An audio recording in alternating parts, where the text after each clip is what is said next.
सांगली संततधार पावसामुळे कृष्णा नदीची पातळी 33 फुटांवर. कृष्णा आणि वारणा नद्यांच्या पाणीपातळीत वाढ कायम.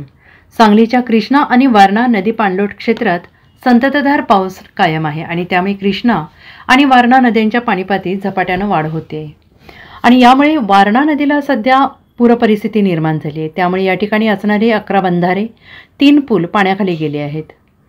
नदीकाठी असणाऱ्या शेकडो एकर क्षेत्रात वारणा नदीच्या पुराचं पाणी घुसले आणि त्यामुळे शेती पाण्याखाली गेली. तर दुसऱ्या बाजूला कृष्णा नदीच्या पाणीपातळीत वाढ सुरूच आहे. सांगलीच्या आयर्विन पूल येथे सध्या कृष्णेची पाण्याची पातळी सकाळी 7:30 वाजेपर्यंत 32 फूट इतकी झाली आहे. पाण्याची पातळी लक्षात घेऊन शहरातल्या पूरपट्ट्यातल्या नागरिकांचं स्थलांतर सुरू झालंय.